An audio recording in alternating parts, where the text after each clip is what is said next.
Hello everyone, this is Danielle Lewis of Selfish Me Travel. I'm the owner and CTO, that's Chief Travel Officer, and I'm here to report on some travel industry news as we know it probably an hour ago. So, Hurricane Ida hit New Orleans as a Category 4.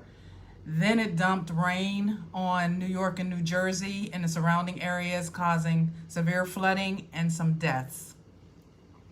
The CDC recommends those who are unvaccinated remain home and avoid traveling during the upcoming Labor Day weekend. And this is usually a peak holiday travel period, this 4-day weekend, and it marks the end of the summer. So the CDC is just recommending a warning. They're just saying, hey, all of you all that are unvaccinated, it's best that you stay home, especially with the surges that we're having. On Friday, August 20th, the U.S. extended the land border between Canada and Mexico through September 21st. Yes. On Monday, August 23rd, during the press conference, Hawaii's governor said now is not a good time to travel to Hawaii. Basically, he said, don't come. Lots of facilities aren't open, and those that are only running at 25% capacity. The rental car situation is still outrageous. So much is going on. He said, don't come. Basically, that's what he said. Speaking of Hawaii, effective September 13, the island of Oahu will require that all customers, patrons, whatever, of businesses like restaurants, bars, gyms, theaters, show proof of full vaccination, or a negative COVID test taken within 48 hours of entering any establishment. Starting September 1, yesterday, Turks and Caicos will require all visitors 16 years or over to show proof of vaccination before entering that country. Beginning tomorrow, September 3rd until November 1st, the Bahamas will require that all cruise ship passengers aged 12 and older be fully vaccinated in order for a ship to be allowed entry into any of its cruise ports, including the private islands owned by the cruise companies. So both Disney Cruise Lines and Carnival Cruise Lines followed suit and announced that starting August 28th for Disney and August 14th for Carnival, that all passengers over 12 will be required to be vaccinated in order to board, period. Carnival will still allow children under 12, of course, along with some adults with medical exemptions to sail. The requirement will run through October so far. The Hyatt Hotel Group announced the purchase of ALG, and ALG is the resort management of resorts like what's called the AMR. They're the resort manager of AMR Resorts, AM Resorts, which includes Secrets, Dreams, Zoetry, Breathless, and Sunscape, I believe. Yeah. The Cayman Islands introduced their 5-phase border reopening solution. They are currently in phase 2, which is reduced repatriation restrictions. And that means that they're removing the GPS monitoring of vaccinated residents, returning people who are Cayman citizens, work permit holders, and non-native property owners. However, they're still all required to quarantine for a specific number of days. Phase 3 is planned to begin on September 9th, and that is a limited introduction of tourism, very limited. Phase 4 is planned for October 14th, and it is reduced quarantine restrictions. So some quarantines under the current phase 2 is 15 days, 10 days, and 5 days. So they're going to reduce that. Phase 5 is planned for November 18th, and that's unvaccinated children under the age of 12 will be allowed to travel with vaccinated adult tourists. Cruise tourism is still prohibited for the Cayman Islands. Fiji's prime minister announced that he hopes to open up Fiji's prime minister announced that he hopes to open up Fiji to international travelers by November 1. In an effort to combat over-tourism, the Italian city of Venice has implemented new policies that will go into effect next summer. Tourists who wish to visit Venice will have to book a ticket in advance and enter through the city through electronic turnstiles. The costs right now are about $12 during high season and about $3.50, $4 during low season or shoulder season.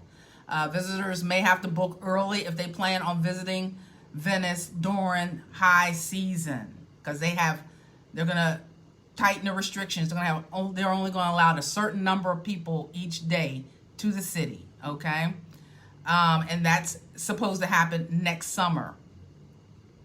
On Monday, the EU, the European Union, recommended that American citizens be banned from the 27 EU countries, right? It's just a recommendation. It's non-binding. It's voluntary. It's just guidance for the European Union 27 countries. So far, effective September 1, Italy is requiring all U.S. and Canadian citizens over 6 years old to provide negative COVID tests, and all non-vaccinated citizens, U.S. citizens, to quarantine for 5 days upon entry and then take another COVID test. No changes so far from any other EU countries. The U.S. Passport Office is still backed up. It's taking 4.5 months to get a new passport. Yes, you can get it expedited, but nothing is guaranteed. And it seems that there's no rhyme or reason on the order of processing. So if you need your passport by, say, April of next year, put it in now. Seriously. United Airlines mandates that all of their employees be vaccinated by September 20th, this September 20th. Otherwise, they're terminated.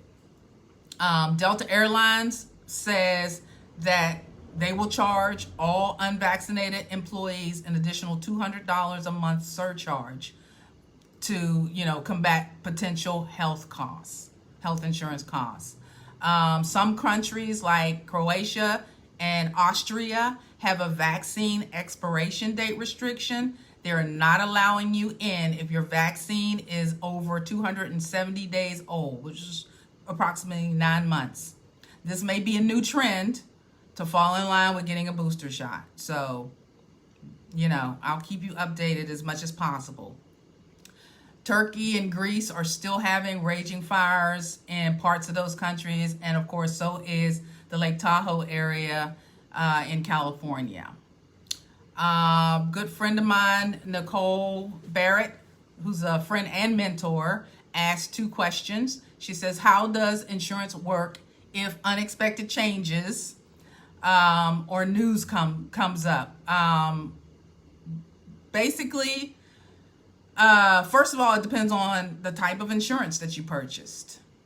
COVID-19 is now a recognized virus, and so a lot of policies have some sort of exclusion that basically says, you're traveling during the pandemic, and we're not going to pay for it. So if a border closes, or now you must quarantine when you get there, or now you need to be vaccinated when before you didn't, or if new curfews and lockdowns are enforced while you're there, or you took the wrong COVID test, or you went to the wrong COVID test provider. Some of these things insurance companies are not covering. You have to read the fine print. Basically, you should hire a travel advisor, such as myself, to help you find the right policy for your needs. Her second question was, with all the changes, what are the pros and cons of booking just a few weeks out? Travel during the pandemic has required us all to be flexible and patient. The pros of booking a few weeks out is the possibility of great deals, of course. Last minute flights, especially flights. Some discounts on hotels and cruises who want to have the rooms filled. So yes, there are some pros of booking a few weeks out. If you have that kind of flexibility with your job or your home situation, it's great. The cons of booking a few weeks out is that COVID restrictions and requirements of each country are still fluid, okay? Everything is just in constant motion. So while they're constantly changing and adjusting to the surges in their own countries and other countries, you could still have, again, borders closing, lockdowns, things like that. So you have to be careful. These are things that you're going to have to watch out for the next, at least the next 6 months. Booking online with an OTA, which is Expedia or Costco or Booking, might get you that great discount, but there's no follow-up. They might post a little blurb on their website, but they leave it up to you to go and find out if something has changed or something is locked down or you need something else. So again, if you go with a travel advisor like myself, it's our responsibility to keep you updated and come to you with several solutions. Either way, don't expect rainbows and unicorns when you book 3 weeks.